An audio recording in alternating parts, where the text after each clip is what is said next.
there's something we need to make more noise about. It's menopause. I think that most women don't have a comfortable place they can go to talk about it, to ask questions, to get answers, to see what other women are experiencing, to get the information they need to feel really clear about, oh, yeah, this is where I'm at in the transition. Here's why I'm feeling this way. And here's my approach for treating it. You're listening to Make Some Noise podcast, episode number 484 with guest Dr. Dana LaVoie.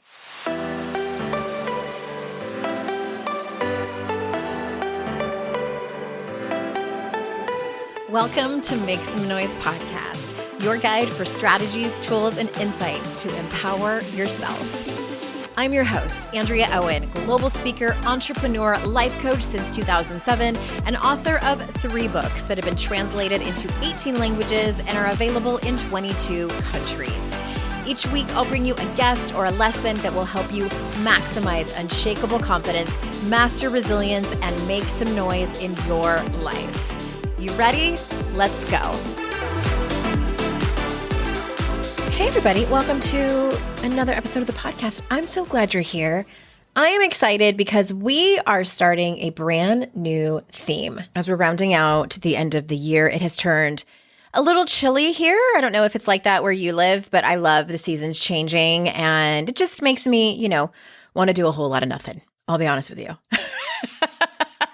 Just put on my sweats and cozy up, and that's about it on the couch all day, either reading a book or watching TV or something like that. So I am excited though, because we are turning the corner and going into women's health. And we're going to talk about an array of topics as they pertain to women specifically. And of course, selfishly, sorry y'all, but selfishly, I am 47 and a half. I just had my half birthday on October 15th. And I am starting, the process of going through the change of life, as they call it. Do they still call it that? I don't know if they still call it that or if that's sort of like an old school term.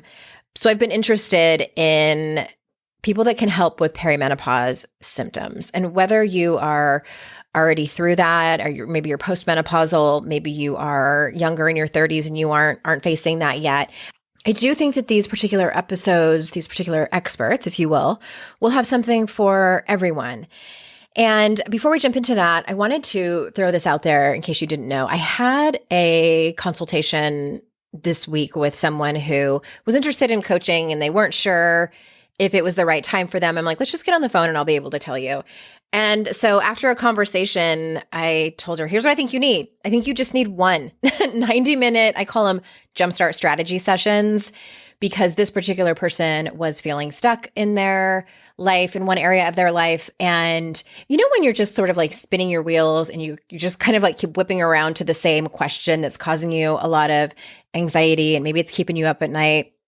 And you sort of take 10 steps backwards and you're looking at the long game of it all, and you're like, I don't know what step is, because it seems like there's so many steps ahead. I don't know if your voice sounds like that, but at any rate, this person's just going to do a 90-minute jumpstart strategy session with me. And a lot of movement can be made in those particular sessions. And you'll leave with a bunch of homework, I'm not going to lie, and you still get help from me afterwards for a few weeks after that. I was just telling a friend this, like, here's the thing that I don't like about not all therapists, but most therapists and doctors as well. Sometimes I need some hand holding. Sometimes I go in with the best of intentions. I'm going to do everything my doctor says. I'm going to do everything my therapist says. And then you get left with this like long list of action steps. And then you go home and you procrastinate. And it's too many steps and you don't know where to start and you get overwhelmed.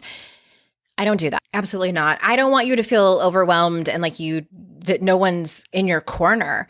I will check in with you after a few days. We co-create the whole thing. So it really depends on what you need and what you want and how you work best. Like, let's set you up for success. So if that's something you might be interested in, even if it's a consulting 90-minute session, if you want to write a book, if you want to know more about podcasting, if you want to know more about the speaking industry and you want to kind of pick my brain for 90 minutes, shoot us an email and we will set it up. All right, on to today's guest. If you don't know, Dr. Dana LaVoie. Let me tell you a little bit about her. With 20 years of experience specializing in women's health and an over 90% success rate of getting women menopause relief, Dana LaVoie wants more women to know their options for managing menopause and healthy aging, the things their doctors are not talking about. Dana is an herbalist and acupuncturist who has spent her career helping women balance their hormones naturally, with over 10,000 client visits and hundreds of women in her online programs and coaching. When not on the computer, you'll find Dana working in the mud, building things with her partner in their backyard, playing her guitar, hiking with her dogs, or slowly becoming more of a world traveler. So without further ado, here is Dana. Dana, thank you so much for being here. I am truly excited to be here and be a part of this conversation about women's health.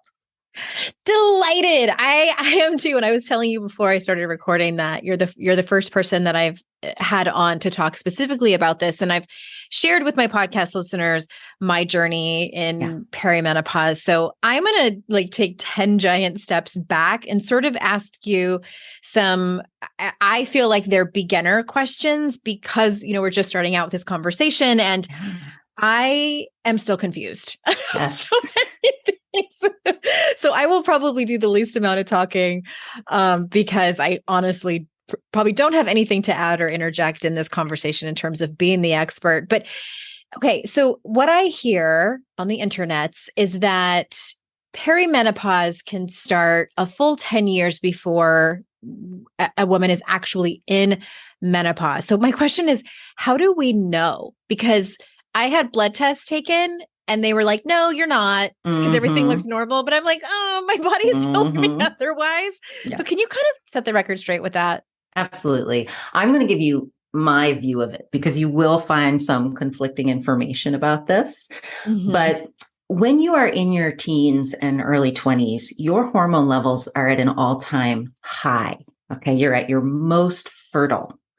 And about 3 years after your last period, your hormones are settling out again. They're stabilizing, right, at their lower levels, their postmenopausal sort of lower levels. And so that's all normal, right? That's like it's supposed normal. To be like that. They're okay, stable gotcha. and high in your teens and early 20s, and they're stable and lower. And they're not at zero after menopause, but they're quite a bit lower than they were, and they're stable.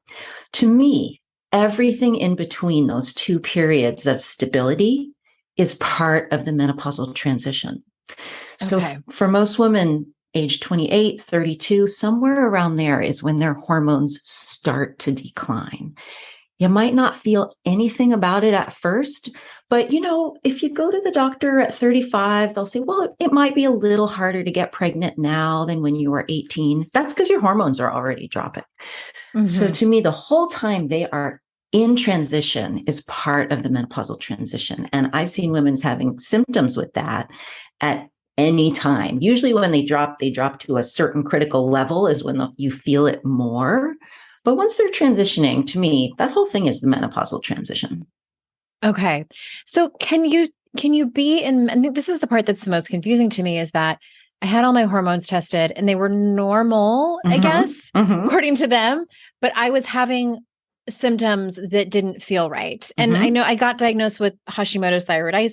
So it was like and the pandemic was happening. And so even my doctor said there's some big variables going on. Yeah. And I felt like anytime I brought up, is this perimenopause? It was dismissed. So so if someone's listening, wink, wink, who's experiencing that, should we just get our hormones tested once every year? Should we follow our instincts? What's your advice on that? I think that one of the big skills that's going to help all women in menopause is learning to listen to their body and really pay attention to what's changing. We can talk about how to do that. I have some specific exercises. That is always a great idea, listening to your body and paying attention to your instincts. My background is in Chinese medicine as an acupuncturist and herbalist and in tonic herbalism. So, we don't do hormone testing through a lab. We go by how you're feeling what your body is telling us about your different energies, your energy reserves, your different energies that relate pretty directly to hormones. If you're having a lot of symptoms that are really, really common in women in their late 40s, that are not common in women in their late 20s, and all of a sudden women of a certain age are getting this, their immune system is getting dysregulated, or they're getting frozen shoulder, or they're getting more easily burned out, or more sensitive to stress, or their digestion is getting weaker. To me, that's just all a natural part of the hormones starting to change. And so if you want to do the lab testing, that's fine to kind of correlate it with some numbers, but I just go by what your body is telling us. And if we work on your hormones and then you feel 100% fantastic, I'm like, great. Okay. I appreciate that, because it sounds like the numbers that print out when you get your hormones tested don't tell you the whole story. And I can find articles for you from, the most reputable doctors that say getting your hormone levels tested in your 40s in early perimenopause, it totally depends on what day of the month you test them, on which mood you're in when you test them. That like makes it's sense. not actually that reliable. So maybe if you did enough testing every day for 2 months, you could start to get a picture. But that I've heard medical doctors who specialize in things like hormone replacement therapy say, the testing in early perimenopause is really not what we rely on, because it's just not that accurate. So, okay. Speaking of frozen shoulder, I had frozen shoulder 10 years ago when I was 37. It was terrible. Yes. I don't recommend it. Yeah. Yeah. Awful. And they said I was young I was an outlier. Yes. Because the average age is, guess what? Perimenopause. 60? Oh, is it? And menopause. In Chinese medicine, those female hormones are your watery essence. And so all these signs of dryness are part of the menopausal transition, because your watery essence that keeps you lubricated is diminishing. And we see frozen shoulder as dry tendons. You can get dry anything. It can go different places in your body, but that's one of the places it can go. Interesting. Okay. You know what? This is sort of like a side question, and I would just love your opinion on it, because the thing that surprised me, and now I see it more and more, I think, because, this side of social media is showing me the things I'm thinking about and talking about with my friends, is that I remember Suzanne Summers was like the only person talking about just menopause. Really, I don't even remember her talking about perimenopause, but I just don't feel like we hear about it as much as we hear about puberty or fertility issues and things like that, and getting pregnant and postpartum. Why do you think that is? When I was thinking about recording this episode today, I thought, I love the name of this podcast, right? Make some noise. If there's something we need to make more noise about, it's menopause. I think that most women don't have a comfortable place they can go to talk about it, to ask questions, to get answers, to see what other women are experiencing, to get the information they need to feel really clear about, oh yeah, this is where I'm at in the transition. Here's why I'm feeling this way. And here's my approach for treating it. Like the conversation is not happening. And I think that societally, a lot of us, I remember when Our Bodies, Ourselves, remember that book? We first started talking about our bodies at all. We first started learning about them. I think that the sort of natural transmission of information about your body from an older generation to a younger generation was probably erased from the conversations we were having in the 50s. And even now, doctors, I could quote you so many statistics about doctors not feeling comfortable talking to patients about menopause, not feeling trained in dealing with menopause, everything from that to, modern medicine came up with this blue pill because men not having erections that were satisfying when they got older was not okay. And there's still not great treatments for menopause because our symptoms don't seem to matter as much to society, or they don't think they're going to make money from it. So there's so many reasons. Right. We could talk just about that for an hour, but definitely the conversation is not being had. And it's like you talk about things that we feel guilty or uncomfortable talking about. I think that's been programmed into us. And I think it's still very much programmed into society around us as well. I agree with that. And thank you for giving voice to it. I was thinking about it before we started talking. I've been thinking about it a lot because it makes me mad. And I'm like, why have I just not been paying attention? And then I'm paying attention. I'm like, no, I think this is a thing. I was wondering, I think what might have to do with it is the fact that women are valued so much more when we are younger and when we are fertile. And, when we become not either one of those anymore, it doesn't matter. Like, and I hate to say it, but it seems as though we don't matter as much. And that pisses me off to no end. Yes. Because in many ways, I'm like, I feel like I'm just getting started. Like, come on. This is when we are coming into our wisdom, this is when we have the potential to do our most amazing work in the world, write that book, become a leader. This is when we have the potential to do our biggest contributions and our best stuff. And that is not how it's sort of seen in mass culture, yes. I don't think. Yeah, you're right. We could talk about that for an hour, but I'm curious. I want to, kind of again take those steps backwards and ask, what is the biggest mistake that you see that women make in caring for their hormones when they reach around the perimenopause age? So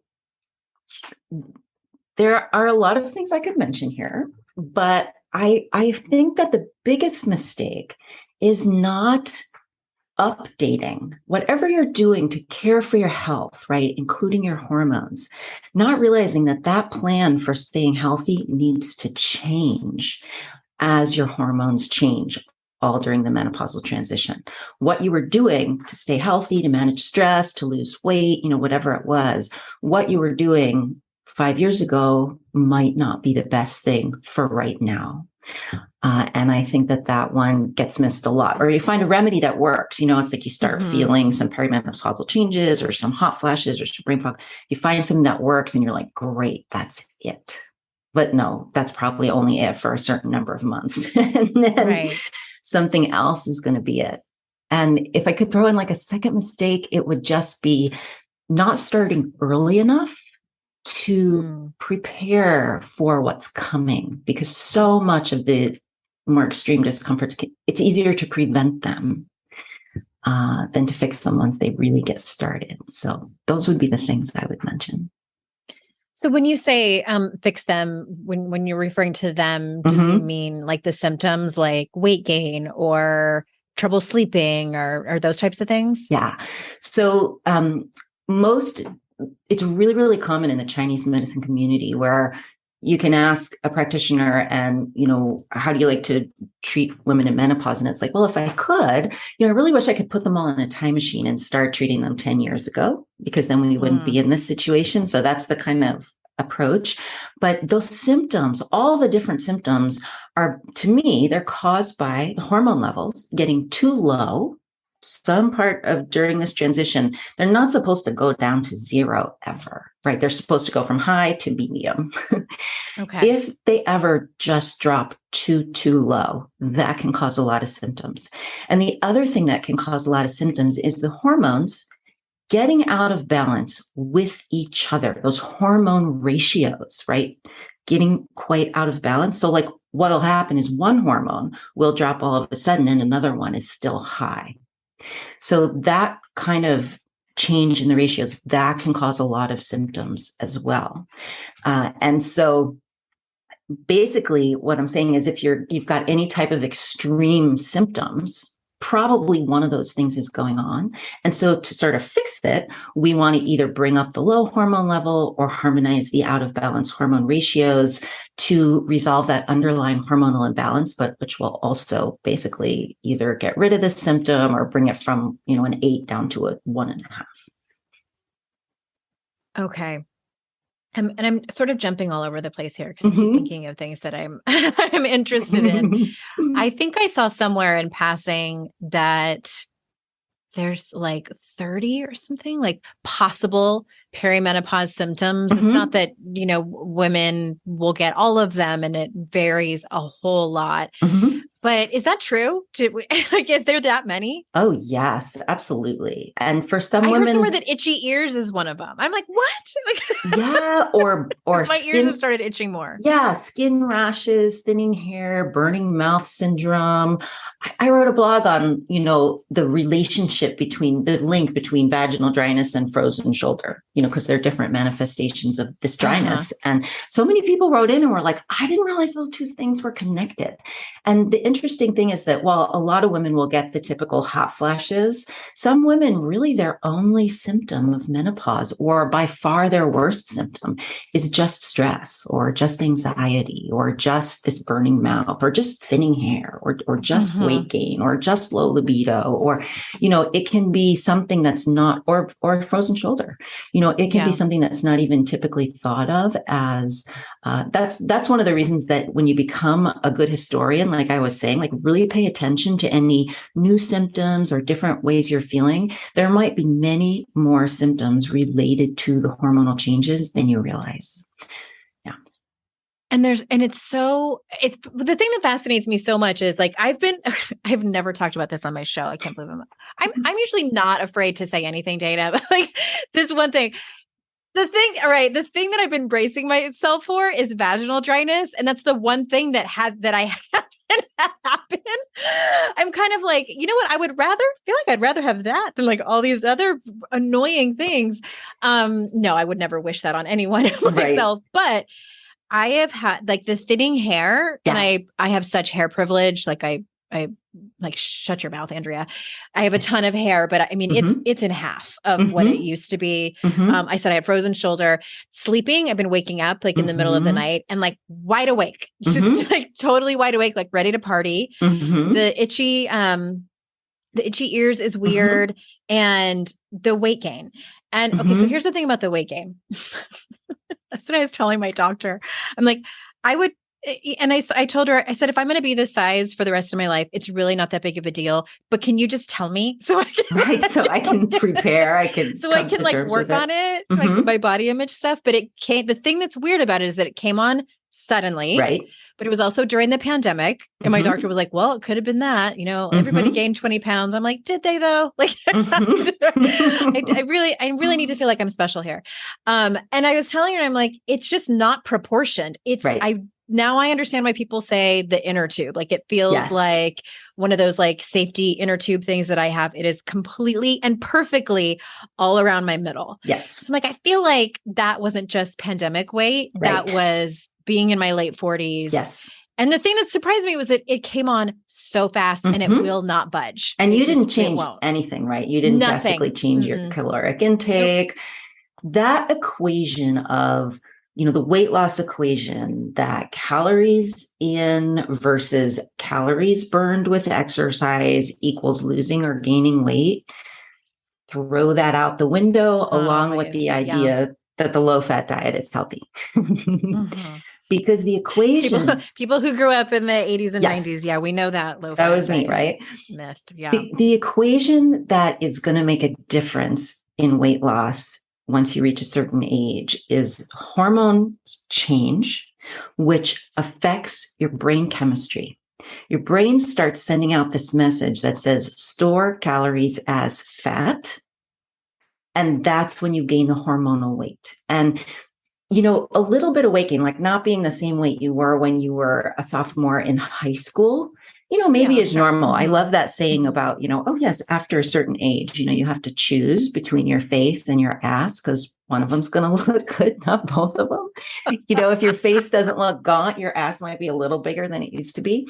But again, that's a normal weight distribution, right? In your hips and thighs. That's where you want it if you're going to gain a little weight. When it's more that apple shape, when it's around the bra line, when it's around just the middle, that is a hormonal weight gain that is not necessarily healthy. And that's very hard to lose unless you address it with hormones and metabolism.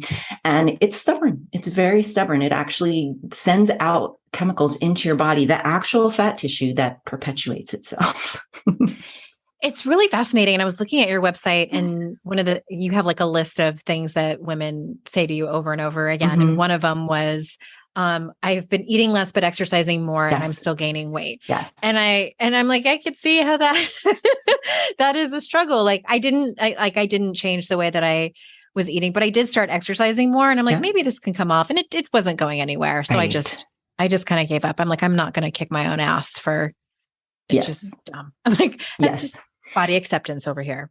Yeah. And body acceptance, but also maybe finding an easy way to rebalance it just by making it's just all these little signs that you're getting that maybe your hormones aren't in their happy place. Even if you're okay with the weight gain, even if it's not extreme, even if it's not causing health problems, it's still a little sign that, like, just like the thinning hair, you probably still have plenty of hair. It looks great, but it's just a little sign, a little message from your body. Maybe my hormones aren't in their happiest place. Why not resolve that now, right? Give the hormones the support and see all these little things get better, because that actually means you're preventing some bigger things that could happen potentially if you continued in that place of imbalance. Okay. Well, this is sort of indirectly or maybe directly related. Can you talk to us about the connection between burnout, which I know is a big topic lately, especially over the last handful of years, burnout, resilience, and aging? Why are they so directly related to our hormones? Yeah. Okay. So I love talking about this. I love that you have resilience in like the tagline of your show, because it's my favorite topics. Yeah, me too. So there are two ingredients that can cause or prevent burnout, basically. One is what I see, your energy reserves, your battery pack, your life potential, right? Is it replenished or is it depleted?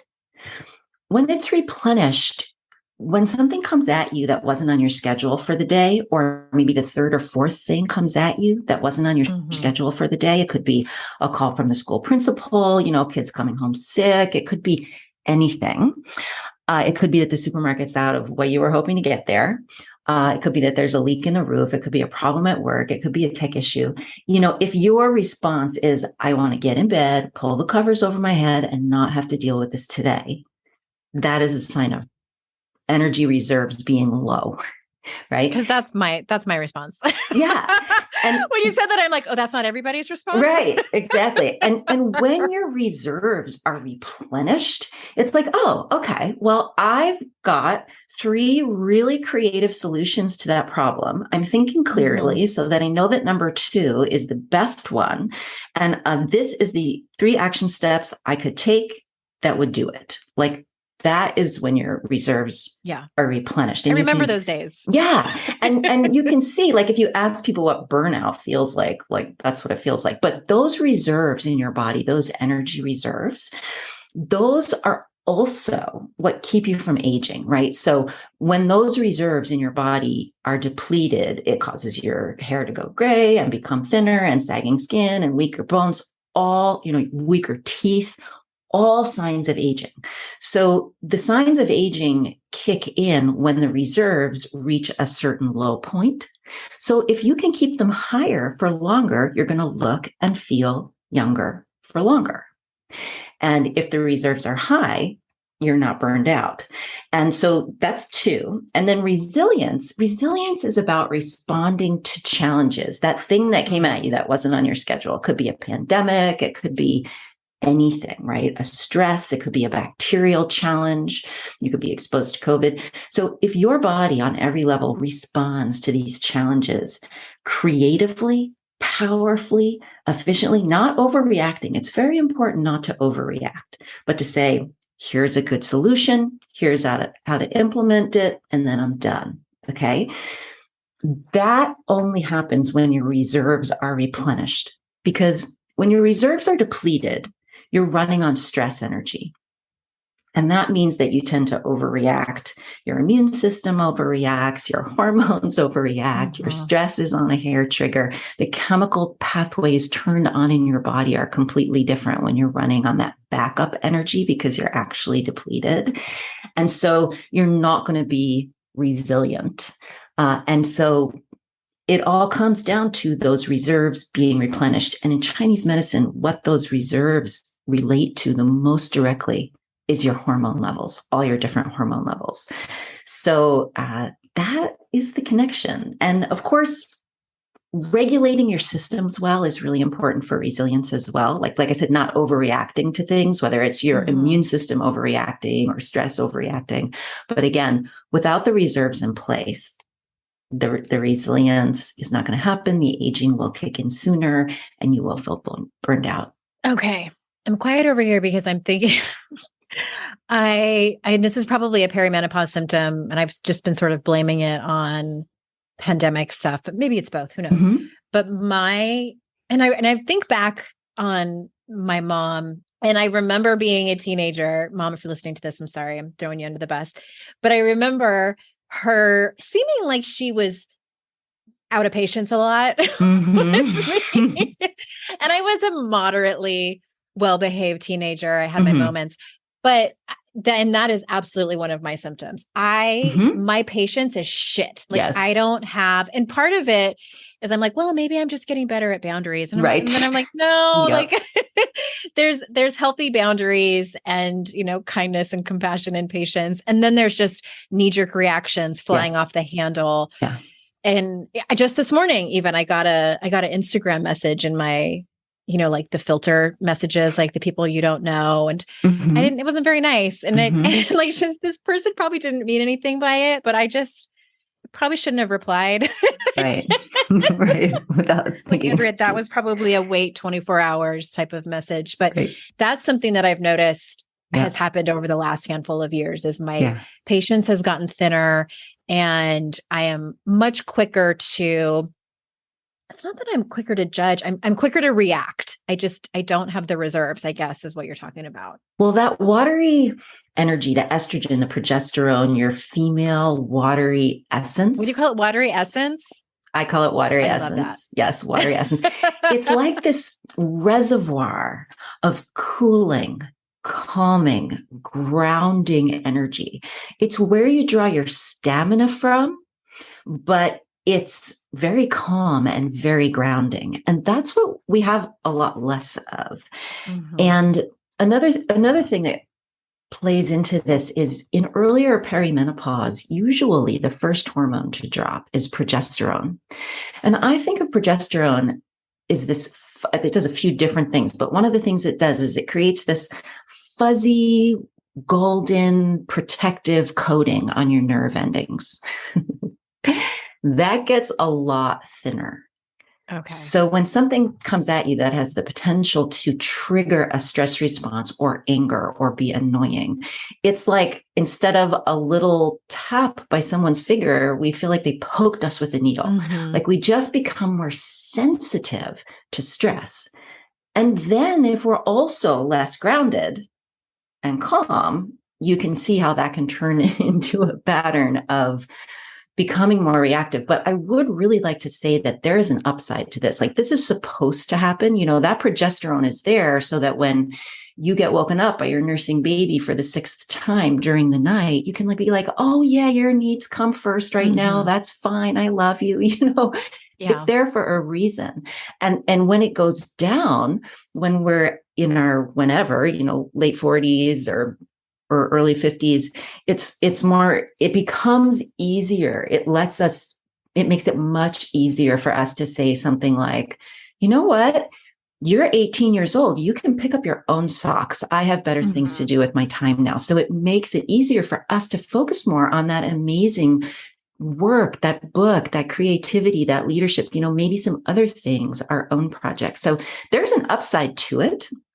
Gotcha. But when the grounding, calming reserves that give us perspective and all that are also depleted, it can easily get out of balance and turn into an absolute lack of patience. Now, a word from our sponsor, BetterHelp. One of the things that I really try to teach my children is that if you have a problem, it's fine to talk about the problem, but there is another option, and that's to think about the solution. It can be so much more empowering to think about and talk about the solution than it is just to talk about the problem. And for sure, this is one of those things that's like easier said than done, but it does take practice. And that's where a therapist can come in and be really helpful. I've taken so many life lessons away. And a lot of things that I talk about here on the podcast have come from various therapists that I've had over the last handful of decades. So if you're thinking about giving therapy a try, or maybe you're in between therapists, BetterHelp is a great option. It is accessible, it's affordable, it's entirely online, making it really, really convenient. You can get matched with a therapist after filling out a really quick and easy survey, and you can also switch therapists at any time. When you want to be a better problem solver, therapy can get you there. Visit betterhelp.com/kickass today and get 10% off your first month. That's betterhelp.com/kickass. Did you know that research shows that sex is as mental as it is physical? So you need more than just an amazing vibrator.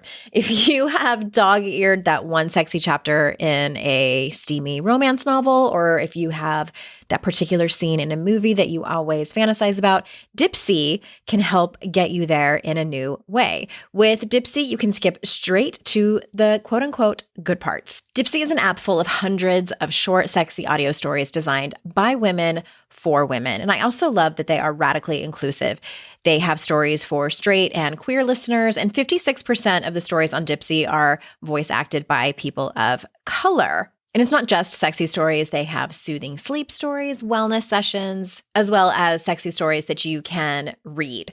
For listeners of this show, Dipsea is offering an extended 30-day free trial when you go to dipseastories.com/noise. That's 30 days of full access for free when you go to dipseastories.com/noise, dipseastories.com/noise.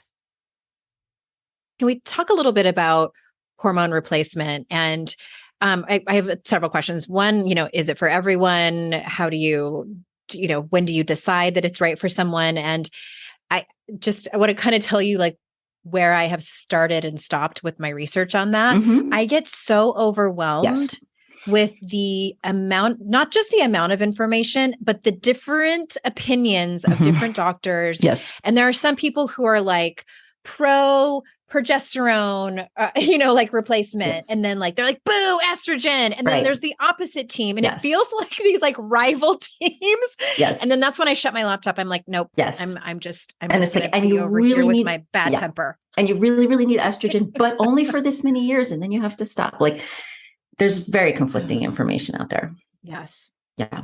So my view on it is this.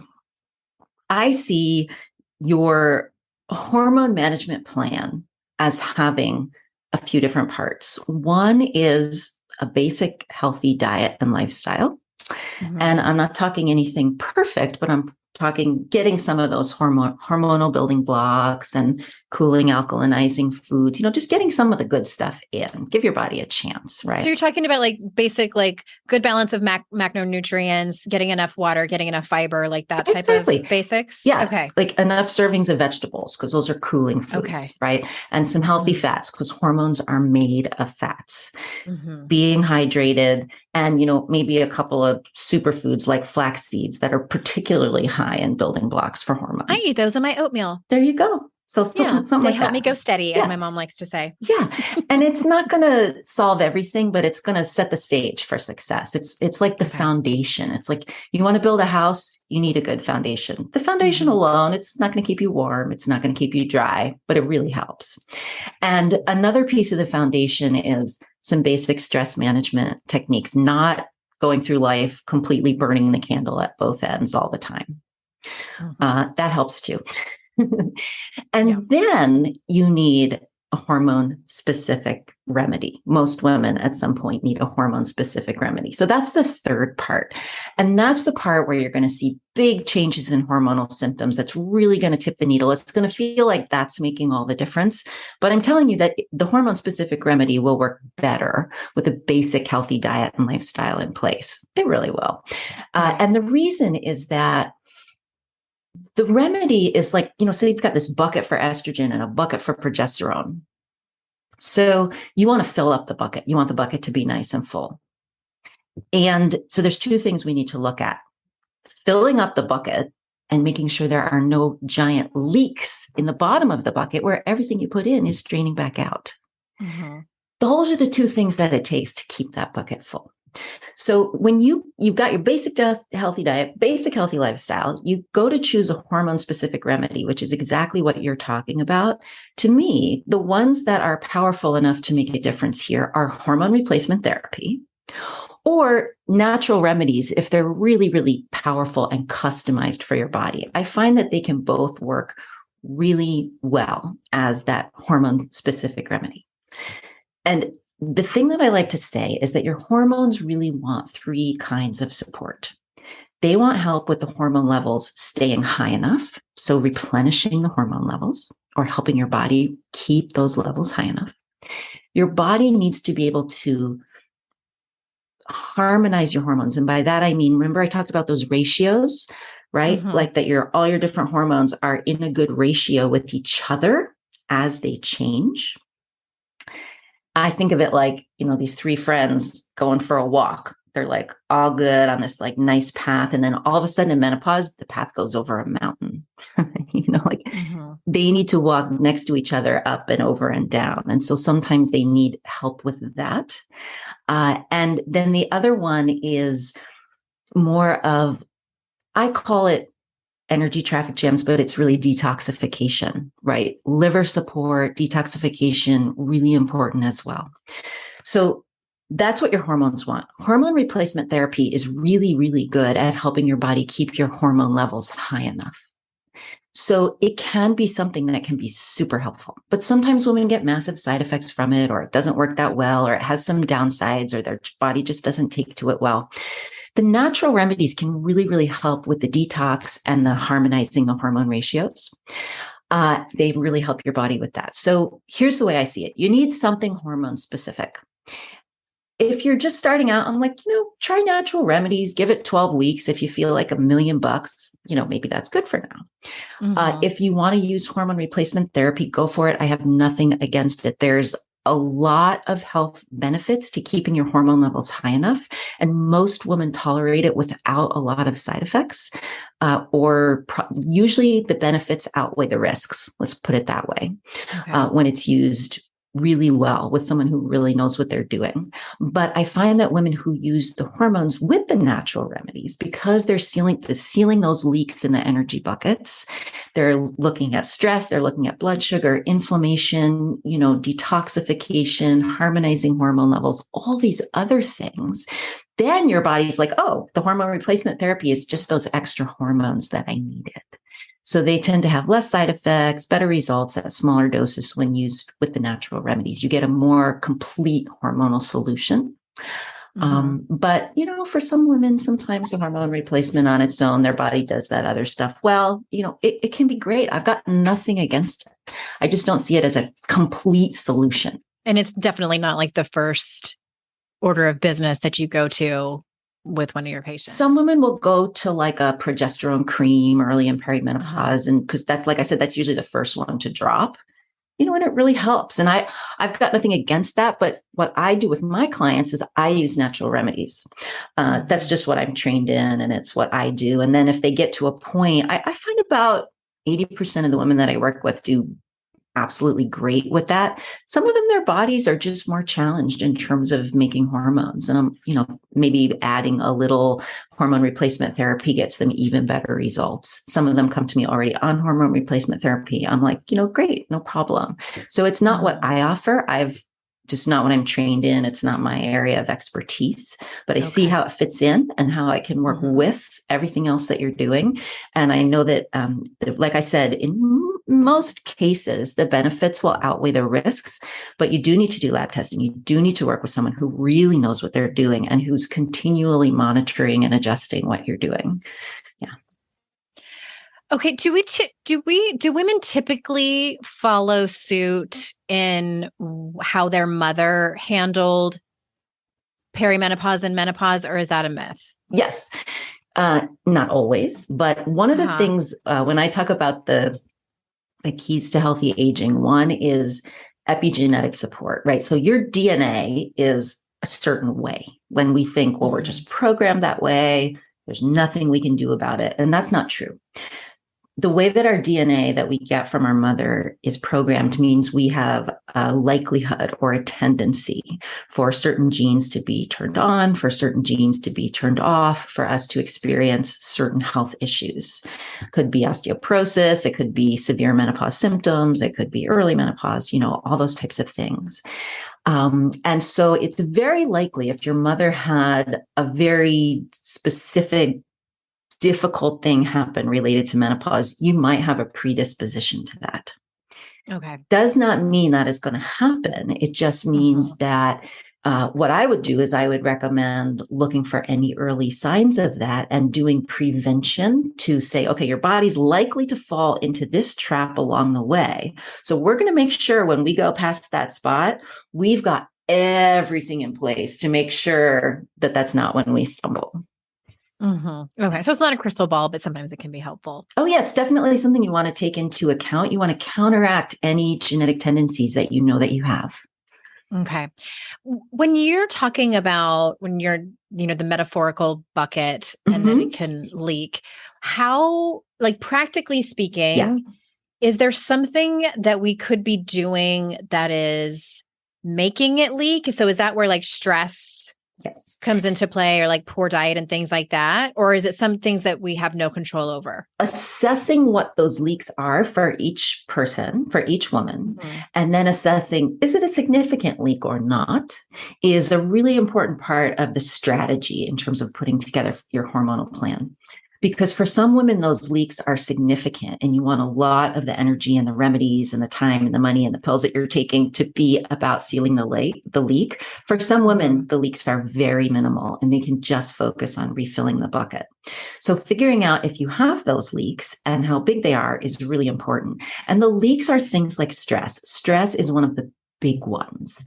And we all have stress, right? But for some people, it is really causing an issue. And for some people, it's not. But that's one of the most common ones is stress. The funny thing about stress is stress can be a hormone leak. But if your hormones are out of balance, it can cause stress that's almost impossible to deal with just with meditation. So addressing the hormones can help with the stress, but also just all the other things we do for stress. So stress is a huge one, but also inflammation and any type of work that your immune system's doing when it should be resting.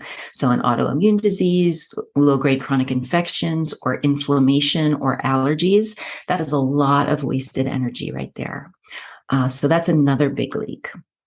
Even overthinking, right, is a leak. Yeah. Not sleeping. I don't know anything about that. Yeah. Food allergies, right?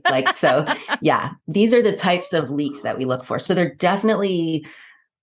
a combination of some people just have them sort of built in that they have a tendency to certain leaks, but they are really definitely also things that we can just do something about.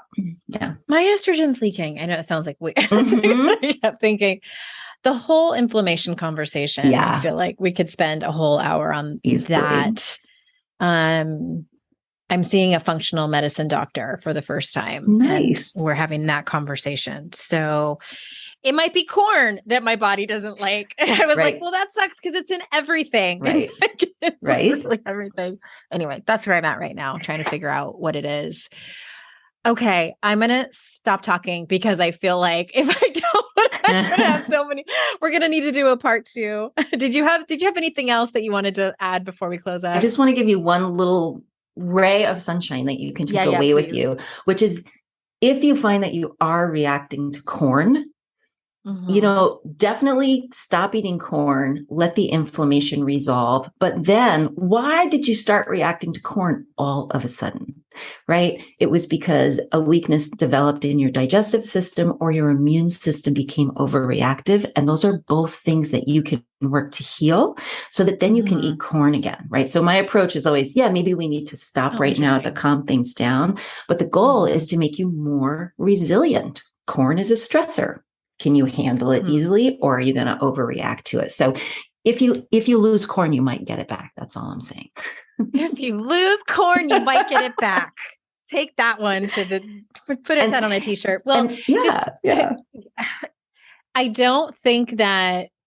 So the problem is Okay, I'll give you the very short version. I've been bloated as long as I can remember. Yes. Like it's just how my body is. Right. And I didn't realize that it was a thing until my daughter, she was having some gastro problems when she was like 7 or 8. So the pediatrician was pediatric gastroenterologist was talking to us about like, well, actually this is how her stomach should look. And I'm like, well, that's how mine looks. And it's looked like that forever. And I'm fine. Like I pulled one of those.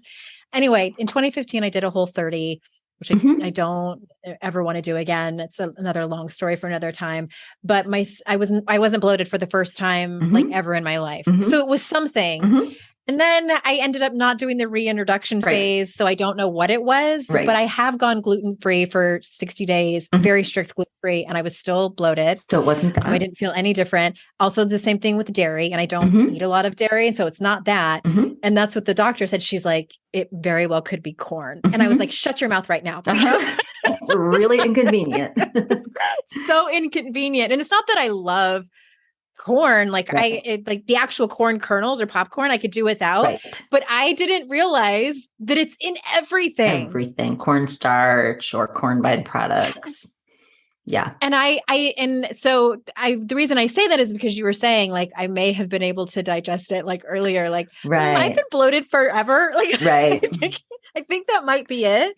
Yeah. So who knows, but it's one of those things too, where it's just bloat. And like, I don't have like chronic stomach pains or like IBS or anything like that. So it's never been. Anyway, bodies are fun. And so is aging. Oh yeah. That's how I'm going to leave this episode. Oh my gosh, bodies are fun. Thank you so much. All of this has led me to even more questions. So maybe I'll have you back on. Where can people go if they've heard something that has sparked some curiosity within themselves, or if they're looking for, do you see patients that are out of state? How does that work? So I have an online program and coaching for women in the United States. Okay. For using natural remedies, and we do some diet and lifestyle and all that, but really focused on those customized natural remedies. So that's where I work. And for anyone who wants to learn more about it, on my website, danalavoielec.com, we can share a link directly to it. I have a free training that is a crash course on menopause. The first 5-minute video, it's like, oh, that's how it works. That's how I'm feeling this way. The second one is, just understanding how to create a plan. Like I said, you got the diet, you got the lifestyle, you need the hormone specific remedy. The last 5-minute video is hormone replacement therapy versus natural remedies, right? So you can see how they go. And then we do a live training with Q&A and interaction about how to use those customized natural remedies. And so it's all for free. There's lots of interaction with me. And I think it puts a lot of the pieces of the puzzle in place. So that's definitely available. Okay. And all those links will be in the show notes. I mean, my advice is just find somebody that you resonate with, that, listen to your instincts, not only listen to your body, but listen to your instincts in terms of like where you're getting your information from. And Menopause Made Easy on Instagram, right? Yes. Okay. All right. That's what I thought. Thank you so much. And I do feel like I'm just scratching the surface here. And I think I'll probably have it figured out by the time I'm 65 and like, I'm totally done with menopause, but give me another 20 years to figure this out. Thank you so much for being here, Dana, and everyone listening. Thank you so much for being here. I am so grateful that you choose to spend your time with my guests and with me. And remember, it's our life's journey to make ourselves better humans and our life's responsibility to make the world a better place. Bye for now. Hey, did you know there's free secret podcast episodes waiting for you that are not part of my regular podcast feed? Yes, AndreaOwen.com/free. And you just sign up. You get a link sent to you. It's very secret. It's like a secret club. We don't have a secret handshake. Don't worry about that. But it's these motivating podcast episodes that I made for you. They're under 20 minutes each. There's 3 of them. They're for wherever you are in your life. So head on over there and grab them. They range from really supporting you and seeing you where you are and being compassionate, all the way to giving you a giant kick in your ass and telling you how amazing and gorgeous and phenomenal you are. So AndreaOwen.com/free and get your hands on that free podcast feed.